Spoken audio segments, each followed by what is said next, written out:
Okay, so for us to understand how visualization as a skill really works, we have to like break it down step by step, and then we can understand the theoretical part of it, and then I'm going to explain how to actually bring it into practice. So if I make my face a little smaller. Okay, so I made this little diagram for you. Um, Let me just center this, and let's give this nice rounding. Yes. So, um, what the whole skill of, or rather the cycle of, no, even cycle is the wrong word, pipeline of visualization works is that there's kind of a back end and a front end, or a input and an output, right? And in the middle you have storage, which is where your brain really stores things.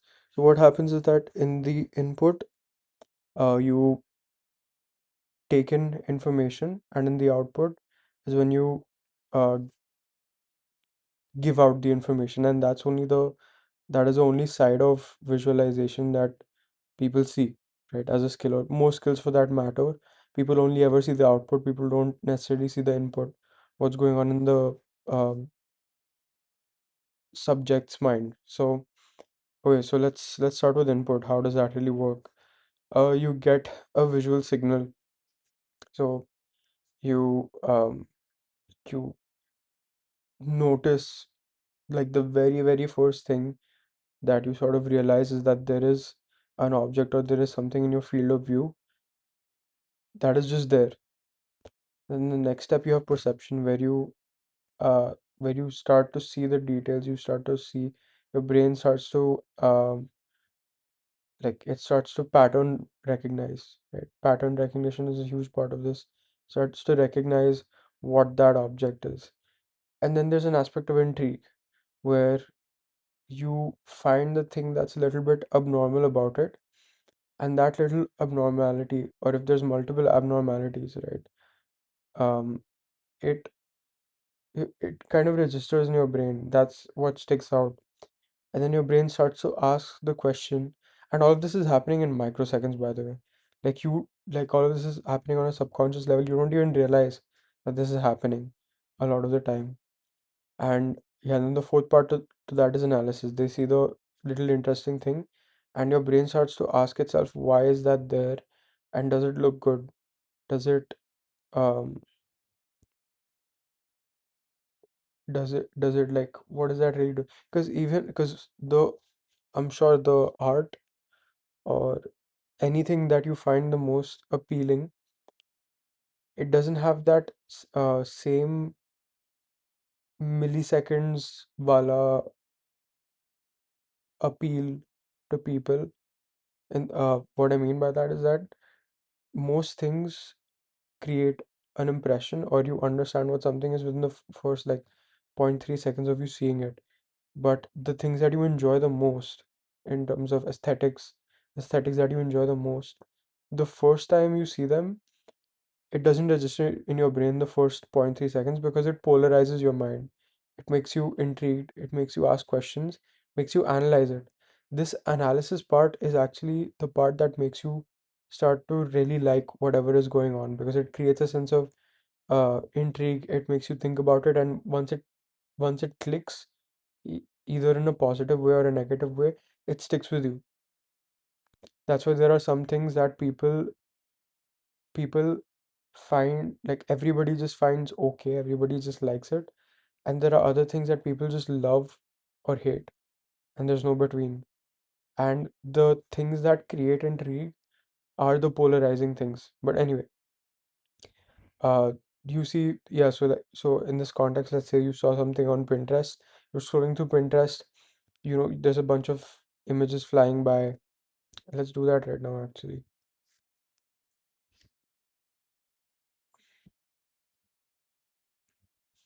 Yeah, so I'm just like scrolling through Pinterest, and I'm just kind of flying by, blah blah blah, and then I see something interesting.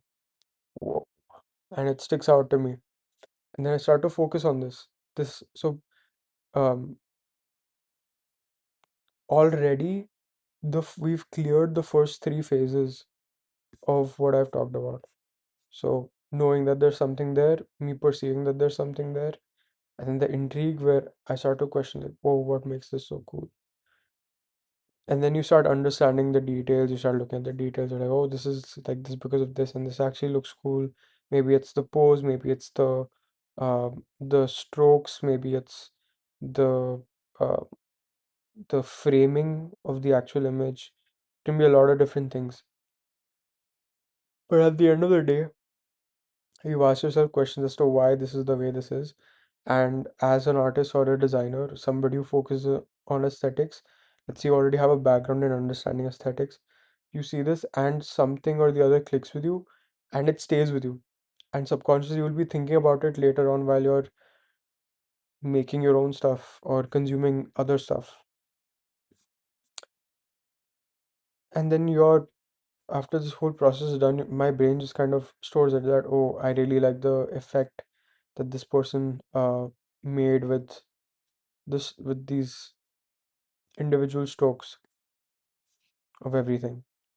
And that just kind of sticks with me. And I keep getting a lot of different inputs. I see a lot of different things. And it all just gets stored into one big hard drive. It's a bunch of folders which have a bunch of files in them, and it's a lot of data. So now let's move on to the output, the part um,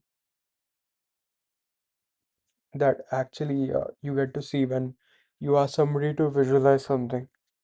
Now, now we've established this this process is not exclusive to what you're seeing on Pinterest.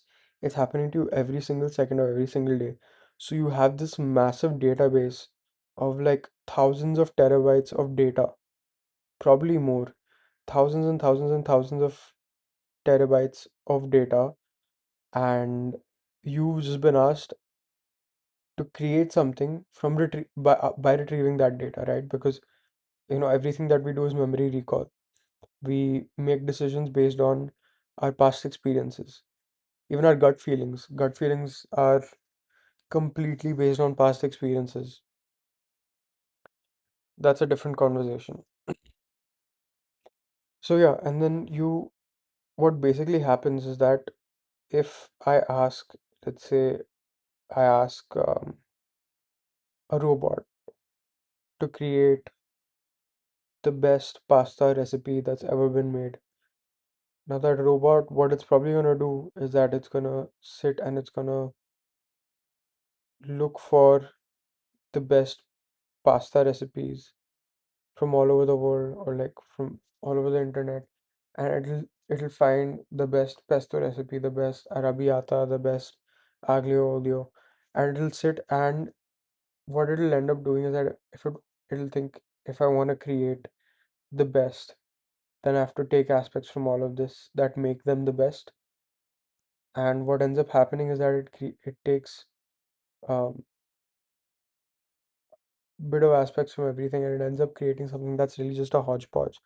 We don't want that when we're creating the best pastas, because then if we try to have that pasta, it doesn't have an identity. It has too many different flavors.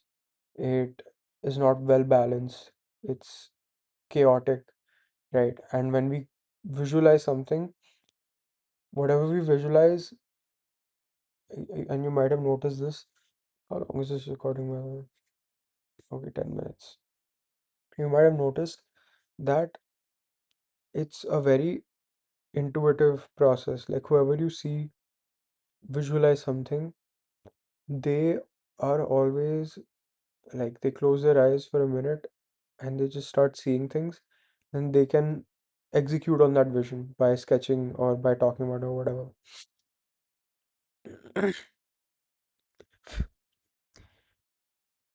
So what is happening is that the brain is actually still retrieving a lot of that information.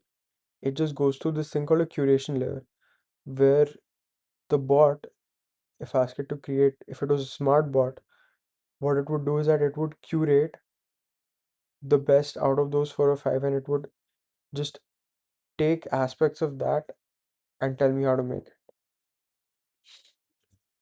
Of that one, it'll basically be like, okay, if I want to create the best pasta recipe, let's assume it's pesto, then it's only going to take aspects from different pesto ke recipes, the best aspects from every pesto ka recipe.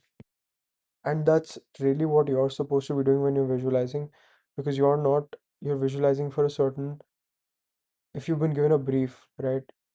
You've been told that it has to be for this person, this is the functionality, this is the aesthetic or the mood that's desired. And then after that, only after that can you actually visualize something. Now, if I ask you to just visualize a TV, you'll imagine the most generic fucking TV ever. But if I tell you to visualize a TV that's made for 5-year-old girls who who require like tactile sensations, right? If I get specific and if I give you a brief, then you start to be able to visualize, okay, like I'm thinking of this like this very like a bit of organic shape.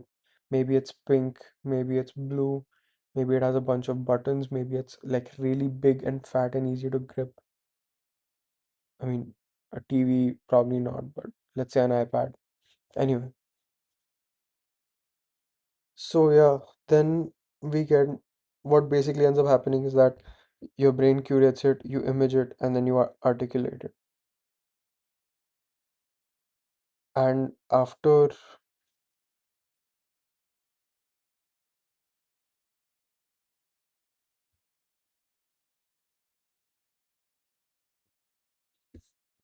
recording is so fucking long, bro. Basically, what I'm trying to get at is that just fucking open up Pinterest, okay? Look at some shit. First, find what you like, okay? Something that like hits you. Okay, it's like, whoa, bro, this looks crazy, bro. And then you sit and you think about it and you just stare at it. Just fucking stare at it and try to understand, bro, why is this so fucking cool? And just keep doing that. What most people do, they see something, they like it, they look at it for like 30 seconds and then they move on to the next thing. Don't do that. Become an artist. Like just sit and just stare. Just fucking stare at this shit. Be like, bro, fuck, this shit is so fucking cool. What do I find cool about it? Maybe it's the form, maybe it's this, maybe whatever the fuck it is, bro. Just think about it and then close it and forget about it. Move on with the rest of your life until you find something else that interests you. Then just like keep fucking scrolling. Be like, whoa, this dog is pretty fucking cool. What do I like about this dog? Well, look at the fucking eyes, dude. Like the gradient that's being created from that red to that blue. So it's like cool to warm, and there's so much dynamism in the eyes and how that becomes the focal point of the whole thing. And then look at his teeth. Look at how jagged and sharp his teeth are, and the way that they're kind of almost hitting each other, or they're not in line. They're a little chaotic, just like his fur. This is such a good representation of what's going on in that dog's brain, right? I mean, shit like this, just think about it, articulate it, and fucking take it to the next level. And then the next time when you have to sit and create these lines and you have to create this dog, it can be anything, but you want to express that emotion, your brain will automatically recall what you really liked about this. So yeah, I mean, I didn't have to create all this bullshit, but yeah, man. Last bit to like minutes to explain. But basically, what you should understand is that the brain is made up of, there are certain parts to it, and if you understand this process and you understand this pipeline, you can exploit it to be able to, you just do this over and over again, like keep taking in like really interesting information, and automatically the visuals start coming up in your um in your mind. This was kind of the first part of this. There's a second part of this, which is like an exercise.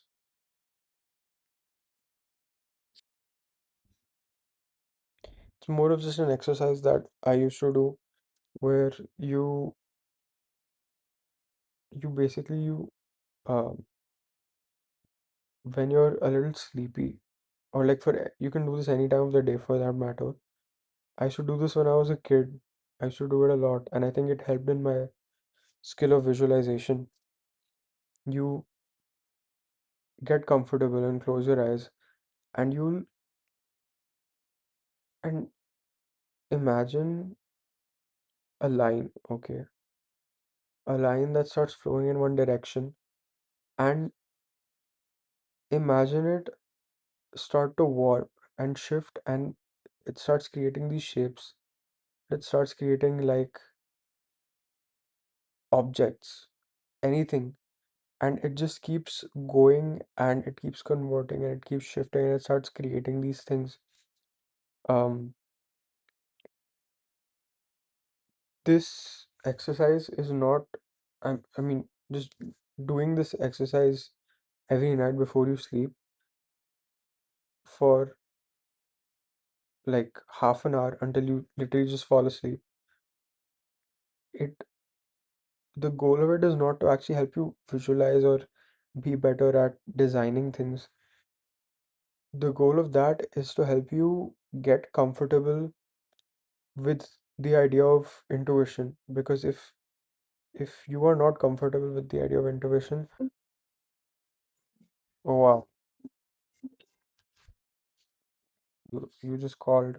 Anyway, finish the recording. But when you when you get comfortable with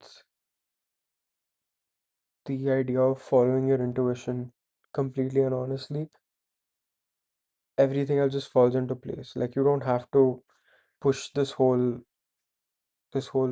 diagram or whatever I showed. Like just if you as long like just get comfortable with your own ideas and get comfortable with having and seeing stupid things and talking about those stupid things, and automatically you will become amazing at visualizing, whatever. Okay, bye.